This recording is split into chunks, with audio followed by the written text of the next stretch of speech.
Seigneur Jésus-Christ, nous te sommes infiniment reconnaissants pour la grâce que tu nous as accordée de quitter nos maisons et de venir dans ce lieu d'adoration. C'est un grand privilège pour nous, Père, d'avoir un moment d'adoration. Alors nous voulons te soumettre ce moment afin que toi tu aies de la prééminence, que tu aies de l'autorité suprême. Bénis-nous, Père, pendant que nous allons écouter la parole.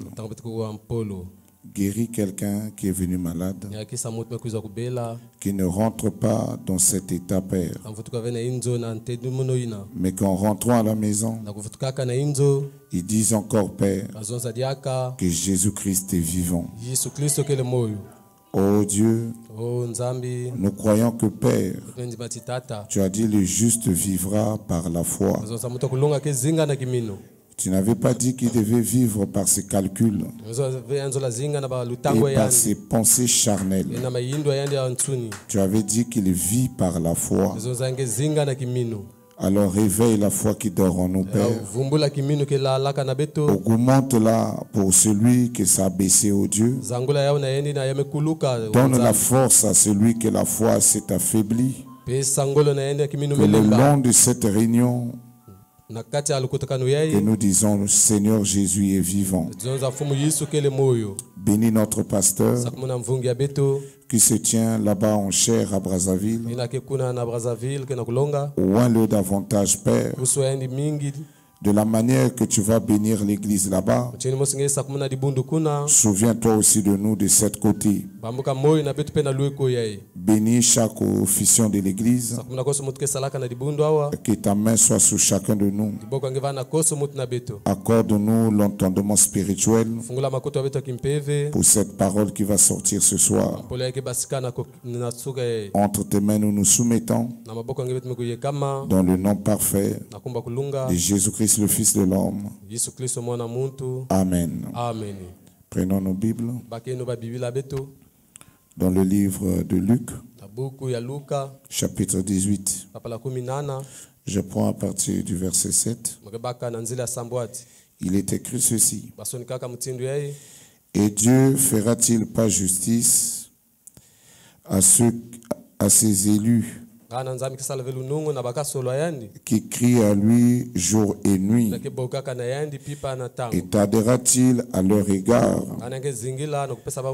Je vous le dis, il leur fera promptement justice. Mais quand le Fils de l'homme viendra, trouvera-t-il de la foi sur la terre? Que Dieu bénisse la lecture de sa parole. Nous pouvons nous asseoir en saluant celui qui est à côté de nous. Que Dieu vous bénisse richement. Salue celui qui est à côté de toi. Que Dieu bénisse sa présence.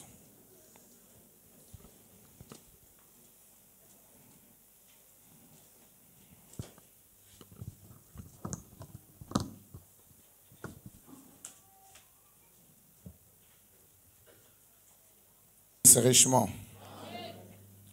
Que le Seigneur vous comble richement.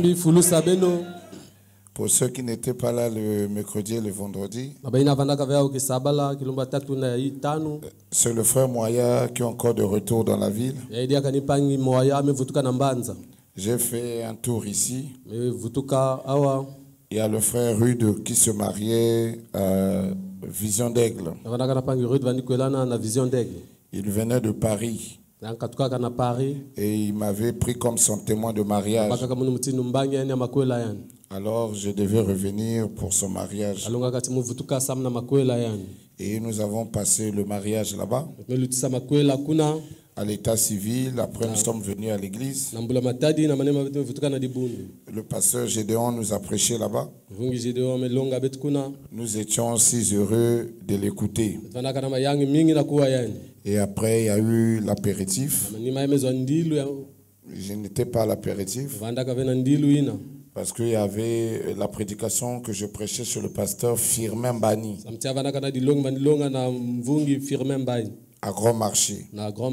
Pendant que j'ai prêché le 1 mois ici, il m'avait appelé pour aller prêcher chez lui. Mais je n'avais pas eu la possibilité. Quand je suis rentré, il m'a appelé depuis Brazza. J'étais même avec le pasteur, on était en train de manger. Frère Moya, dès que tu arrives, tu dois venir à l'église. Il faut que tu viennes prêcher. Alors dès que je suis rentré, le vendredi, l'après-midi, j'ai prêché là-bas le vendredi. Et le dimanche aussi, je devais clôturer par une ligne de guérison. Et ce qui avait fait que je ne sois pas à l'apéritif.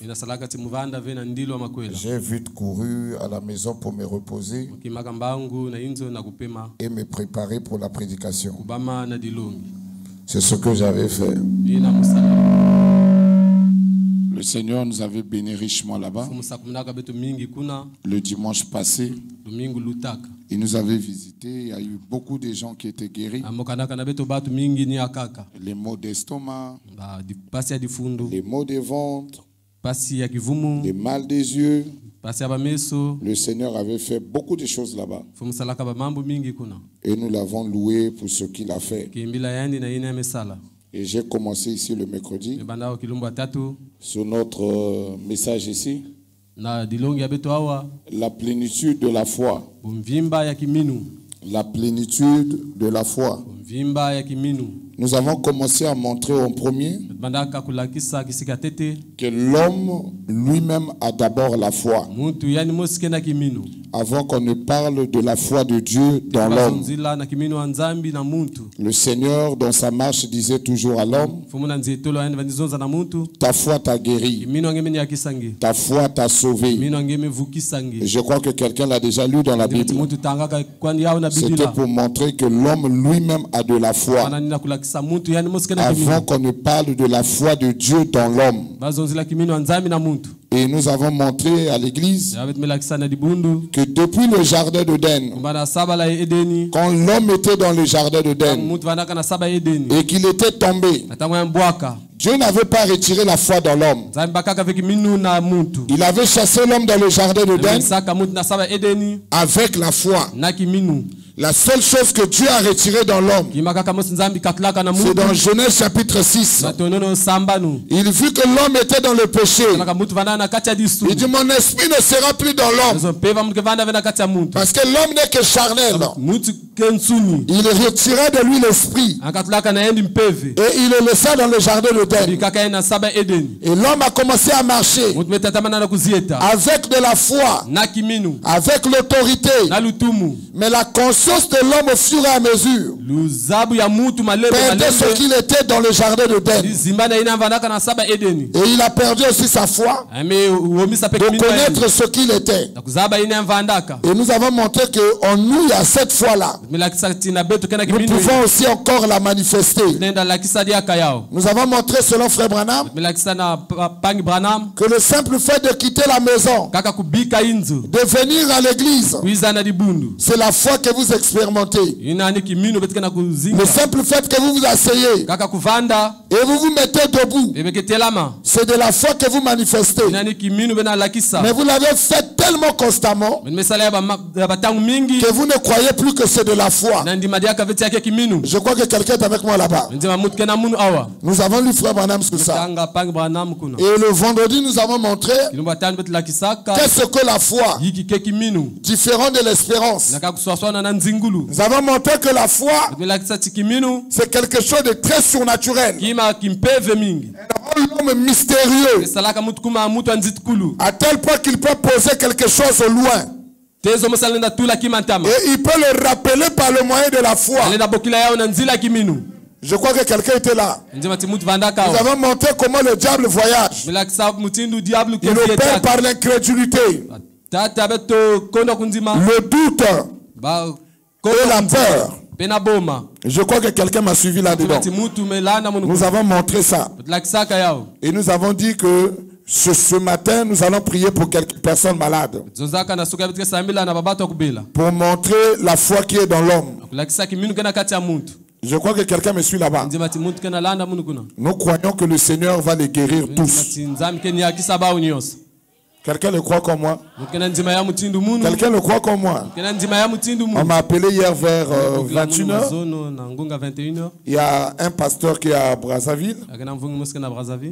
Il a, je crois bien, c'est le diabète qui est en train de le déranger. Et les médecins ont décidé de lui couper la jambe. Il m'a appelé. J'ai dit au frère, on ne va pas te couper la jambe. Quelqu'un me suit là? Les médecins ont déjà déclaré ça. Ils ont signé. J'ai dit on ne coupera pas la jambe. On va t'opérer à quel moment? Cette nuit même. C'est déjà programmé, on va couper. Je me suis mis à prier. J'ai dit à ce pasteur, on ne va pas te couper la jambe. Je demande un signe à Dieu. Ce soir, on ne viendra pas te chercher pour qu'on te coupe la jambe. S'il vient pour te chercher, c'est la preuve que tu dois passer par l'opération. Mais si ce n'est pas le cas, ils ne viendront pas. Alors nous prierons, ta jambe sera guérie miraculeusement. Et j'ai pris le téléphone, j'ai prié avec lui. J'ai coupé. À 6h, je l'ai appelé. J'ai dit, qu'est-ce que les médecins ont dit? Non, les médecins ne sont pas venus. J'ai dit, ok, c'est la preuve qu'on va te guérir simplement. S'il vient encore, dis-leur il n'y a pas d'opération. Je vais aller prêcher l'évangile de nouveau avec cette jambe. Dis-le-leur. J'ai prié pour le pied. J'ai dit le frère, allez-y prier pour lui. On le oignait en d'huile. J'ai appelé le pasteur Galé. Quand tu finis de prêcher, va prier pour cette jambe. On ne coupera pas la jambe. Il va prêcher de nouveau avec la même jambe. Quelqu'un me suit là-bas? La foi, c'est une folie pour l'homme qui périt. Mais pour celui qui a de la vie, la foi, c'est la ferme assurance des choses qu'on ne voit pas. Si on me posait la question, frère Moya, qu'est-ce qui te rassure qu'il sera guéri de cette jambe? Je te dirais simplement c'est la foi. Mais est-ce que la foi est visible? Non, elle est invisible. On ne la sent pas. On ne la touche pas. On ne l'entend pas. On ne peut pas l'écouter. Mais elle existe. Est-ce que quelqu'un est d'accord avec moi? Oui, elle existe. Je peux voir les yeux du frère. Je peux voir son nez. Je peux voir la bouche. Mais je ne peux pas voir la foi avec ses yeux naturels. C'est avec les yeux intérieurs que je peux voir que ce frère ici a de la foi. Est-ce que quelqu'un me suit là-bas? Et c'est ce que nous allons faire. Je vois mes deux parents qui sont assis. Je crois qu'ils sont venus pour une situation. Quand quelqu'un regardera, oh, est-ce que la maman là, on peut lui prendre ce bâton-là? Oui! C'est même ça la preuve de la foi. Est-ce que quelqu'un me suit là-bas? La foi, ce n'est pas des slogans. La foi, c'est la réalité. J'étais avec deux jeunes prédicateurs qui étaient ici. À la fin de la réunion, on est resté un petit moment avec eux. Qu'est-ce qui se passe, frère Moya? Mais ça encore c'est quoi? J'ai dit c'est l'utilisation de la foi. Tu peux posséder quelque chose, mais que tu n'utilises pas, elle te servira à rien. Je crois que quelqu'un me suit là-bas. Mais Dieu nous a donné la foi, mais on ne l'utilise pas. Tout le temps On rentre dans notre raisonnement et on veut agir selon notre pensée. Pendant que la foi nous a été donnée afin de vivre par elle. Nous voulons vivre par la foi. La foi que Dieu nous a donnée. Avant que nous puissions venir sur la terre. Nous en avons. La Bible dit dans le livre des Hébreux. Hébreux, le chapitre 11. La parole du Seigneur déclare ceci. Je vais dans ma Bible ici. C'est la parole de Dieu qui dit ça. Le monde elle-même n'a pas été créé par l'incrédulité. Mais la parole dit ceci. Hébreux, le chapitre 11, le verset 2. Pour l'avoir possédé, ont obtenu un témoignage favorable. C'est par la foi que nous reconnaissons que le monde a été formé par la parole de Dieu. En sorte que tout ce qu'on voit n'a pas été fait par des choses visibles. C'est par la foi qu'Abel offrit à Dieu le sacrifice le plus excellent que celui de Caïn. C'est par elle qu'elle fut déclarée juste. Dieu a pourvu ses offrandes. Et c'est par elle qu'elle parle encore. Quoique morte. Quoique morte. Le péché qui ont... Quoique morte. C'est par la foi que Enoch fut enlevé. Pour qu'il ne vit point la mort et qu'il ne parut plus parce que Dieu l'avait enlevé. Car avant son enlèvement, il avait reçu le témoignage qu'il était agréable à Dieu. Le point capital. Or, sans la foi, il est impossible de lui être agréable. Car il faut que celui qui s'approche de Dieu voit que Dieu existe et qu'il est le rémunérateur de ceux qui le recherchent. Sans la foi, on n'est pas agréable à Dieu. Pour être agréable à Dieu, il faut avoir la foi. Mais ce n'est pas la foi de moutons. Que la maman peut aller au marché, aller acheter et nous préparer manger. Ce n'est pas de cette foi-là que nous parlons. Nous parlons de la foi surnaturelle. Je ne parle pas de la foi comme la doctrine de la parole. Parce qu'il a la foi comme doctrine. Que les gens disent, ce n'est pas notre foi. Nous ne croyons pas comme ça. Dans certaines églises on dit que nous ne croyons pas que Jésus est venu. Les autres disent que nous croyons que Jésus est venu. Ce point-là, on appelle ça la foi. Une conception de la manière de vivre. Je crois que quelqu'un peut me dire un amen.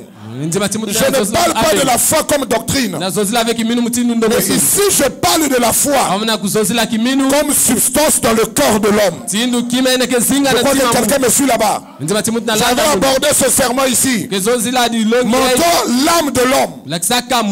Et le frère Manan nous a dit que dans l'âme de l'homme, qui est le chrétien, il y a la foi. C'est la raison que je suis revenu pour parler de la foi. Et chacun doit avoir la foi. Et la foi est surnaturelle. La personne dira frère moyen. Donc je dois chercher la foi. Non, tu l'as déjà dans ton cœur. Le problème c'est qu'on doit seulement le réanimer. Il dort à l'intérieur. Parce que toutes les actions que tu fais, tu les fais au moyen de la foi. Dites-moi un amen. Dites-moi un amen. Même ton mariage a été la foi. Même les enfants que tu as, c'est la foi. Même ton travail, c'est la foi. Est-ce que quelqu'un me suit là-bas? Mais c'est que tu l'as jamais pris comme un outil pour l'utiliser. Elle agit en toi comme Branham le dit, mais inconsciemment. Mais là nous allons te rendre compte que tu peux agir avec la foi. Je crois que quelqu'un me suit là-bas. Maintenant là nous avons placé la foi de Dieu. Depuis le vendredi nous l'avons mis au tableau. Ça c'est la foi de Dieu. La foi que Dieu met dans l'homme. L'homme a sa foi comme substance. Maintenant ici nous plaçons la foi comme la foi de Dieu. 1 Corinthiens le chapitre 12.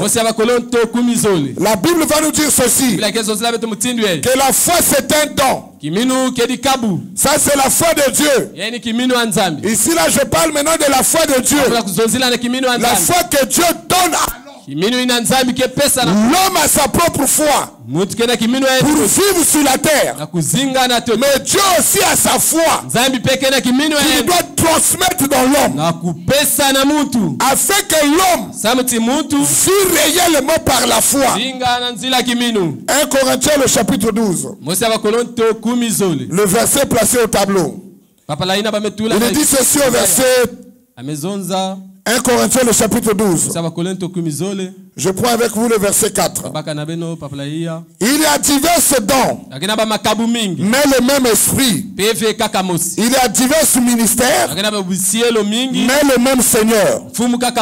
Quelqu'un me suit là-bas? Souvent quand je dis quelqu'un a le ministère, je peux dire le frère ici a le ministère. Alors la personne interprète directement. Il dit donc il est prédicateur. Est-ce que quelqu'un me suit là-bas? Avoir un ministère ne veut pas dire être un prédicateur. Est-ce que quelqu'un me suit là-bas? Romains le chapitre 12. Il parle de ministère. Exhorter c'est un ministère. L'hospitalité c'est un ministère. Je crois que quelqu'un me suit là-bas. Si je dis que le frère ici a un ministère, ça ne veut pas dire la prédication de la parole. C'est pour cela l'apôtre le dit. Il dit à divers ministères, mais le même esprit opérant.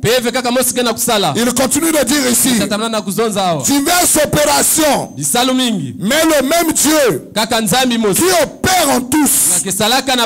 Or à chacun la manifestation de l'esprit est donnée pour l'utilité commune. En effet, à l'un il a donné par l'esprit une parole de sagesse, à un autre une parole de connaissance selon le même esprit, et à un autre la foi. Je crois que quelqu'un a vu ça là-bas. À un autre la foi. Donc la foi c'est un don selon la Bible du Seigneur. La foi de Dieu c'est un don que Dieu donne à quelqu'un, comme le don de songe, comme le don de vision, comme le don de la prédication. Je crois que quelqu'un peut me dire un amen. La foi c'est un don surnaturel que Dieu met dans le cœur du croyant. Je crois que quelqu'un me suit là-bas. Maintenant, comment opère le don de la foi? Parce que l'homme a déjà la foi. Comment il saura qu'il a le don de foi? Il peut le lire dans la Bible. On lui posera la question, comment opère le don de foi? Il va commencer à te regarder. Il te dira, mais comment il opère? Quelqu'un peut me dire un amen? On doit lui enseigner alors comment opère le don de foi. Ephésiens le chapitre 6, le verset 7. Éphésiens chapitre 6. Le verset 16. Dieu nous donne la foi comme don. Mais elle doit opérer. Parce que Corinthiens le dit déjà que ça opère d'une diverse manière. Éphésiens chapitre 6. Je suis au verset 16. La parole du Seigneur déclare. Je commence au verset 14. Tenez donc ferme. Ayez à vos reins la vérité. Pour la ceinture. Revêtez la cuirasse et la justice. Mettez pour vos chaussures à vos pieds le zèle que donne l'évangile de paix. 16. Prenez par-dessus tout cela le bouclier de la foi. Je crois que quelqu'un me suit là-bas. Le bouclier de la foi. Il parle de la foi comme une armure. Ça devient une arme. Ici là, la foi c'est un don. Mais l'apôtre Paul continue à nous dire que la foi aussi est une arme qui peut servir de protection comme un bouclier. Je crois que quelqu'un me suit là-bas. Il dit prenez aussi le bouclier de la foi pour que ça puisse nous protéger. Je suis dans 2 Pierre. L'apôtre Pierre maintenant parle. Il dit ceci dans 2 Pierre chapitre 1. L'apôtre Pierre parle. Il va nous dire que la foi est une vertu. La foi est une vertu. Une vertu, c'est une puissance. Là, c'est ce que l'apôtre Pierre dit. Paul lui a dit que la foi c'est un don. Il nous a encore dit que la foi c'est une arme. Mais quand Pierre vient, il dit la foi c'est une vertu. Je crois que quelqu'un est d'accord avec Pierre. Tous sont en train de se compléter dans leur message de l'heure. 2 Pierre, le chapitre 1, le verset 5. Il dit ceci. J'aimerais lire cette portion de la parole. L'apôtre va parler. 5. Il dit ceci. À cause de cela, faites tous vos efforts pour joindre à votre foi la vertu. Et à la vertu, la science. Il commence par la vertu. Il dit faites vos efforts à ajouter dans votre cœur la foi. Au fond, la foi ici, ce n'est plus un don. Ce n'est plus une arme. Mais la foi ici devient une vertu. Une puissance surnaturelle qui doit être dans le croyant afin d'agir. Je crois que quelqu'un peut me dire un amen. Alors l'apôtre Paul clôture Hébreux le chapitre 11. Le verset 1. Il dit la foi c'est un sens surnaturel qui est dans le cœur de croyants. En dehors des 5 sens que Dieu a donné à l'homme, Dieu avait donné un 6e sens. Et le 6e sens là c'est la foi. Je crois que quelqu'un peut me dire un amen. Ça c'est la foi selon Dieu. Mais là l'homme peut le posséder et ne pas le connaître. Mais quand tu possèdes quelque chose et que tu ne sais pas tu l'as, alors l'ennemi peut se jouer de toi. Il peut commencer à s'amuser avec ta vie parce qu'il se dit que la personne là est ignorant. C'est comme l'homme qui marche sur la terre. Il se dit moi je ne suis rien. Je n'ai pas de puissance. Je n'ai pas d'autorité. l'autorité, alors chaque ennemi qui viendra va commencer à le manipuler. Mais le jour qu'il saura que moi, je suis un homme très puissant, qui est en dehors de moi, c'est lui qui est au-dessus de moi là, il s'appelle Dieu. Satan n'est pas plus puissant que moi. Est-ce que quelqu'un me suit là-bas? Les sorciers ne sont pas plus puissants que moi. En dehors de moi, il n'y a personne qui est plus puissant. Dès que la personne a cette position, les choses changent dans sa vie. Je crois que quelqu'un me suit là-bas. Je crois que quelqu'un me suit là-bas. Nous allons réveiller l'arme fatale qui se cache dans l'être humain. L'homme, c'est un être terrible. On ne joue pas avec l'homme. L'homme vient après Dieu. Après Dieu, il n'y a pas un autre être. Je crois que quelqu'un me suit là-bas. Aucun archange, aucun chérubin dans le monde spirituel qui dépasse un homme qui connaît sa position. Je crois que quelqu'un me suit là-bas. Aucun être dans le monde invisible, que ce soit les vieillards qui sont devant le trône de Dieu, que ce soit les 4 onctions qui sont dans le trône de Dieu, aucun être n'est plus puissant qu'un homme qui connaît sa position. Je crois que quelqu'un me dit un amen. Je crois que quelqu'un me dit un amen. Dis-moi, je suis puissant. Je suis puissant au-dessus de tous les êtres humains. Parce que c'est de ta position qu'il est question. Nous venons à l'église individuellement. Quelqu'un dira, oh frère, au-dessus de tous les êtres humains. Oui. C'est ce que moi je crois.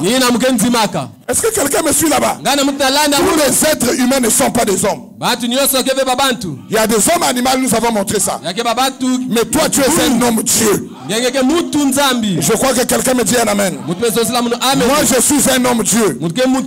Parce que tout est possible à moi qui crois. Je suis dans le livre de Matthieu chapitre 13. 17. Matthieu le chapitre 17. Tout est possible à un homme qui croit. Celui qui ne croit pas, rien ne lui est impossible. Moi je crois que tout est possible à toi. Matthieu le chapitre 17 verset 20. La parole du Seigneur déclare: c'est à cause de votre incrédulité, leur dit Jésus, je vous le dis en vérité, si vous avez de la foi comme le grain de sélévé, vous direz à cette montagne, transporte-toi d'ici et là, et elle se transportera. Rien ne vous sera impossible. Je crois que quelqu'un me suit là-bas. Rien ne nous sera rien ne nous sera. Donc là où tu te tiens là, rien n'est impossible à toi. Est-ce que quelqu'un me dit un amen? Donc tout est possible à moi. Oui. Mais par quel moyen? Par le moyen de la foi. Est-ce que quelqu'un me dit un amen? Par quel moyen fait moyen? C'est par le moyen de la foi.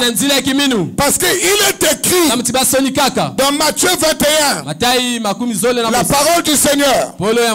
J'aime beaucoup la Bible parce qu'elle m'amène vers Frère Branham. Matthieu chapitre 21. Il dit ceci. Écoutez la parole du Seigneur. Jésus leur répondit, je vous le dis en vérité, si vous aviez de la foi et que vous ne doutiez point, non seulement vous ferez ce qui a été fait à ce figuier, mais quand vous direz à cette montagne, ôte-toi de là et jette-toi dans la mer, cela se fera. 22. Tout ce que vous demanderez. Est-ce que quelqu'un avec sa Bible là-bas? Tout ce que vous demanderez avec foi, par la prière. Est-ce que quelqu'un me suit là-bas? Est-ce que quelqu'un me suit là-bas? Tout ce que tu vas demander avec foi, par la prière, vous le recevrez. Est-ce que quelqu'un peut me dire un amen? Oh, tout ce que je veux demander par la foi. Oui. Chaque fois que le pasteur prie, à la fin de la prière, il dit quoi? Il dit, nous te l'avons demandé par la foi. C'est toujours comme ça qu'il clôture sa prière. C'est pour montrer qu'il y a un élément clé de la prière sans la foi. Ne peut rien faire. Mais la prière avec foi produira chaque fois les résultats. Frère moyen, je prie. Ça fait 10 ans de cela. Je ne reste pas la chose. Ah, c'est une épreuve. L'épreuve a des délais. Il n'y a pas des épreuves sans limite. Frère moyen, moi j'ai une épreuve. L'épreuve est pour 30 ans. C'est toi qui fixes les dates. Je veux entendre quelqu'un me dire un amen. La preuve que ce n'est pas une épreuve, tu es triste. Au fond, les épreuves de Dieu amènent la joie. Les épreuves de Dieu donnent l'homme la foi. Les épreuves de Dieu donnent la persévérance. Mais chaque fois qu'un homme est indexé, il dit à son frère, je suis dans l'épreuve. Mais l'épreuve là lui donne l'incrédulité. L'épreuve là lui retire même de l'église. Après moi, avec ce que je vis là, c'est ce qui fait que je ne viens pas à l'église. Je traverse une épreuve. C'est un mensonge. Je crois entendre quelqu'un me dire un amen. L'épreuve te donne la persévérance. L'épreuve te donne la joie. L'épreuve te donne la force. Et quand ça commence à te refroidir, où tu perds les ailes, tu dois savoir que ce n'est plus une épreuve. Ça devient un combat. Je veux entendre quelqu'un là-bas. Je peux entendre quelqu'un là-bas. Je suis en train de traverser une situation. Je dois surveiller. Est-ce que ça me donne la persévérance? Est-ce que ça me donne encore de la vigueur? Est-ce que ça me donne les ailes de la prière? Je crois que quelqu'un me suit là-bas. Je crois que quelqu'un me suit là-bas. Regardez l'épreuve de Job. Pendant que Job traversait l'épreuve, il n'a pas rétrogradé. Quelqu'un peut me dire un amen? Regardez Abraham. Pendant qu'il passait l'épreuve, il n'a jamais rétrogradé. Abraham persévérait. La Bible même nous dit il est tout à peu par incrédulité. Je crois que quelqu'un peut me dire un amen? Pourquoi? Parce qu'il passait une épreuve. Et dans l'épreuve, on reçoit les vertus. Dites-moi un amen. Il y a des choses que nous appelons l'épreuve, ce n'est pas l'épreuve. C'est parfois le diable qui nous attaque. Nous sommes en train de montrer quelque chose maintenant. Il y a des choses, ce n'est pas Dieu. Ce n'est pas aussi le diable. Mais c'est l'homme lui-même qui est dans la chose. Je crois que quelqu'un peut me dire un amen. Frère Branham nous dit qu'il y a des choses que vous faites. Le diable n'a rien à voir là-dedans. Est-ce que quelqu'un est avec moi là-bas dans la salle? Il y a des choses que nous faisons. Le diable n'a rien à voir. Dieu aussi n'a rien à voir. C'est nous-mêmes en tant que croyants que nous sommes en train de faire des choses. Dites-moi un amen. Oh, je ne veux pas aller là-bas pour montrer qui est l'homme réellement. Nous sommes des représentants de Dieu sur terre. Rien n'est impossible à celui qui a la foi. Est-ce que quelqu'un peut me dire un amen? Rien n'est impossible à celui qui a de la foi. Si j'ai la foi, rien n'est impossible à moi. Quand je marche, je sais que tout ce que je demanderai, il suffit qu'il y ait de la foi. La chose là va se réaliser. Est-ce que quelqu'un me suit là-bas?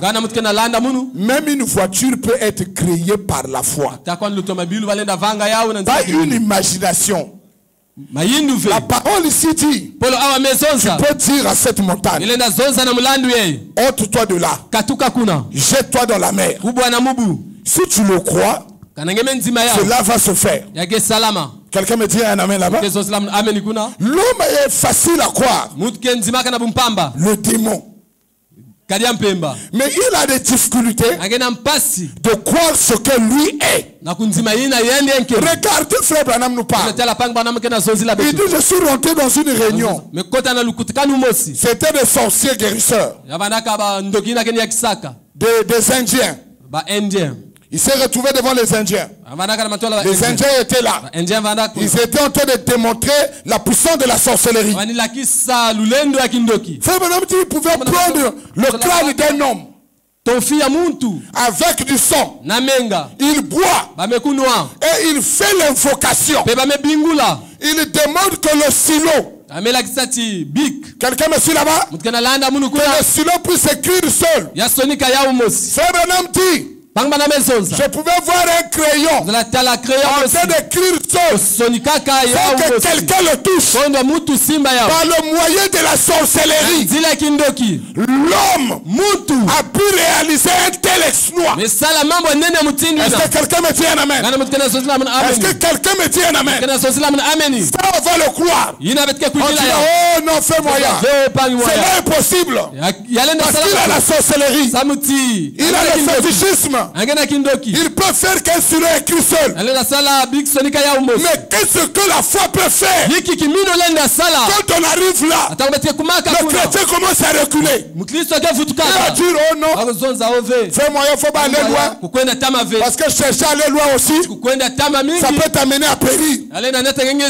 Non, frère. Le vrai domaine du croyant, c'est la démonstration de la foi. Est-ce que quelqu'un me suit là-bas? J'étais avec ma femme hier au téléphone. Elle m'a appelé, frère Moya. Le gaz est en train de finir. J'ai dit, mais qu'est-ce qui manque? Quelqu'un me suit là? J'étais avec les frères et les sœurs. J'ai dit, qu'est-ce qui manque? J'ai dit, non, mais le gaz est en train de finir. J'étais appelé. J'ai dit, mais je vais vous enseigner jusqu'à quand? Va à la bouteille de gaz. Demande à cette bouteille de gaz de goûter. Est-ce que quelqu'un me suit là-bas? Il faut que nous réalisons ce que nous sommes nous-mêmes. Est-ce que vous me suivez? La bouteille de gaz est en train de finir. Tu n'as pas besoin de m'appeler. Tu as besoin de manifester ce qui est en toi. Connaître que le surnaturel dort dans mon cœur. Que j'ai la capacité d'imposer les mains à une bouteille de gaz et de me demander de se remplir. Tala, n'imaginez pas Dieu. Le carburant est fini. J'ai un frère pasteur. Il est en train de rouler. Il regarde comme ça. Le carburant est fini. La réunion l'attendait. Il a arrêté la voiture. Il dit, il n'y a plus de carburant. Je dois recharger le carburant. C'est un ami pasteur. Il est venu, il a imposé les mains au réservoir. Là où on met le tuyau là. Seigneur, je recharge la voiture. Le carburant de 50 000. J'ordonne que le carburant rentre dans cette voiture. Au nom de Jésus-Christ. Amen. Il est venu rentrer dans la voiture. Il a démarré la voiture. Quelqu'un me suit là-bas? La chose là est venue. Wow. Carburant rempli. Il a roulé librement. Qu'est-ce qui fait ça? La prière de la foi. La foi c'est pas un slogan. La foi n'est pas une imagination. La foi c'est quelque chose de réel. Mais qui n'est pas visible à l'œil humain. Est-ce que quelqu'un me dit un amen? Je lisais frère Branham. Il dit on a amené quelqu'un à l'hôpital. On a amené quelqu'un. La personne n'avait pas de nez. Il n'avait pas de nez. Je suis venu. Je lui ai imposé les mains. J'ai demandé qu'il puisse avoir le nez. Le premier jour il n'y avait rien. Le deuxième jour il n'y avait rien. Le troisième jour le nez est sorti. Frère Branham, il dit mais Bosworth, ce n'était pas le cas. On a amené quelqu'un qui n'avait pas de nez. Bosworth a prié. Dès qu'il a dit amen, le nez est sorti. Est-ce que quelqu'un est dans la salle ici? Est-ce que quelqu'un est dans la salle? Non, frère, moi je crois le Dieu de Branham. Le Dieu de Branham, c'est l'homme Malachi 4. Il vient restaurer la foi. Quelqu'un l'a déjà lu comme ça? Il vient restaurer les enfants à la foi des pères. Est-ce que quelqu'un me suit là-bas? Il ne vient pas restaurer seulement l'esprit. La première mission de Branham, c'est de restaurer la foi. La première mission, c'est que nous devons être ramenés à la foi apostolique. À les choses qui se sont faites dans la Bible se refait à travers chaque croyant. Je crois que quelqu'un devait me dire un amen. Rien n'est impossible à toi. Par quel moyen? Le moyen appelé la foi. Seule la foi est capable de produire les résultats. Est-ce que quelqu'un me suit là-bas? Le frère Branham dit, après que eux ils ont démontré, Paul a montré, Pierre aussi a montré, Branham aussi devait venir nous dire qu'est-ce que la foi selon toi William Branham. Branham dit ceci: je suis dans la foi. Je suis dans la foi. Parlons de la chose la plus merveilleuse. Élie est l'offrande de farine. 1960. Élie est l'offrande de farine. De 1960. Frère Branham dit ceci: ce costaud qu'on appelle la foi, je l'ai souvent dit, la foi a une poitrine velue. Lorsqu'elle parle, tout se tait. Lorsque la foi dit, tais-toi, alors tout s'arrête. Parce que c'est elle qui était au commencement. Est-ce que quelqu'un me dit un amen? La foi, c'est un être. Il a des bras, il a des pieds, il a la tête. Je veux qu'entendre quelqu'un me dire un amen. Branham montre que si je regarde ce que l'apôtre Paul et Pierre disaient là, moi je veux te dire, la foi c'est un être qui peut apparaître et qui peut agir. Quand il accompagne ta vie est devenue transformée. Je crois que quelqu'un me suit là-bas. La foi, c'est un être costaud avec une poitrine bombée. Non, frère moyen. Ce sont des expressions. C'est pas des expressions. Dites-moi un amen. Dites-moi un amen. La foi, c'est un être comme l'homme. Il se déplace. Il va d'un homme à un autre. Dites-moi un amen. Dites-moi un amen. C'est ça le problème avec le christianisme aujourd'hui. Le frère Branham disait les gens ne savent pas faire la différence entre les anges de Dieu et le Saint-Esprit. Il ne connaît même pas l'ange de Dieu. Il ne connaît pas aussi le Saint-Esprit. Il les voit les deux, qu'ils sont de la même famille. Au fond, ils sont totalement différents. Je crois que quelqu'un me suit là-bas. La foi se déplace. Frère Branham dit, il y avait un frère dans l'église. À la fin de la réunion, on lui a volé la voiture. La voiture est partie. Les gens étaient partis avec la voiture là, loin. Le frère sort, il n'y avait pas la voiture. Il revient vers frère Branham. Il dit, frère Branham, ma voiture a été volée. Les voleurs ont pris la voiture. Ils sont partis au loin. Quelqu'un me suit là-bas? Branham a dit, ce n'est pas un problème, frère. Venez les administrateurs. Il a appelé le conseil.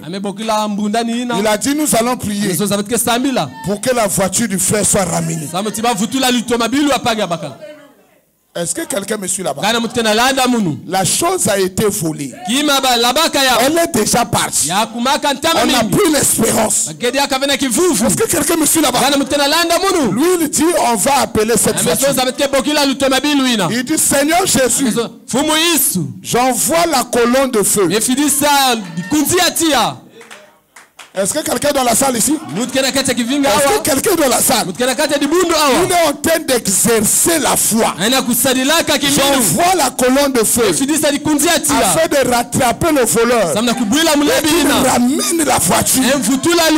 Quelqu'un me suit là-bas? La colonne de feu a écouté. Il s'est déplacé. Il est parti attraper le voleur.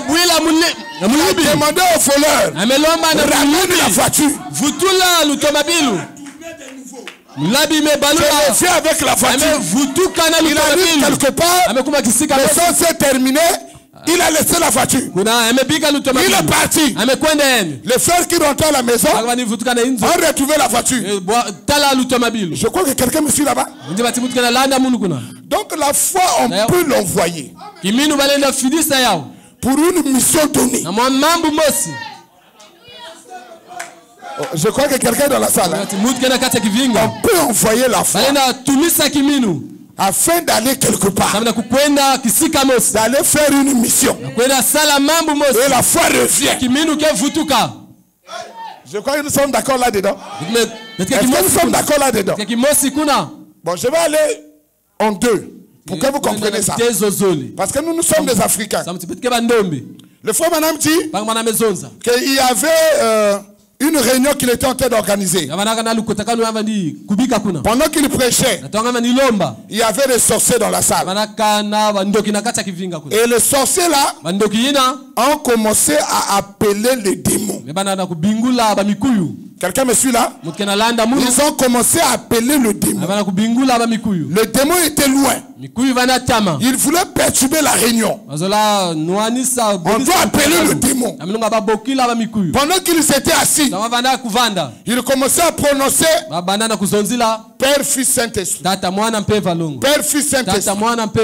Père, Fils, Saint-Esprit. Père, Fils, Saint-Esprit. Père, Fils, Saint-Esprit. Dès qu'il finissait, le frère Branham dit, les démons sont venus. Est-ce que quelqu'un me suit là-bas? Ils n'ont pas utilisé autre chose. Il le fait Branham dit, ils ont pris les mots dans la Bible. Eux aussi, ils ont 3 mots sacrés. Si Montel ne peut pas mieux lire la parole, qu'il relit frère Branham. Parce que même les démons utilisent les 3 noms sacrés. Père, Fils, Saint-Esprit. Quelqu'un va me dire un amen? Les démons sont venus par Père, Fils, Saint-Esprit. Ils les ont revêtus. Après, ils ont pris les plumes. Ils ont coupé les plumes de poule. Et ils ont commencé à faire comme ça. Vers le temple. Le dites-moi un amen. Par le moyen du démon, ils ont perturbé la réunion. Par le démon, ils ont invoqué le démon. Le démon est venu. Ils ont agité la réunion. Branham est resté calme. Il a dit, il y a quelque chose qui se passe ici. Il dit, un orage est venu. un orage terrible. Branham m'a demandé le calme. Il dit restez d'abord calme. Je veux voir la chose là vient d'où.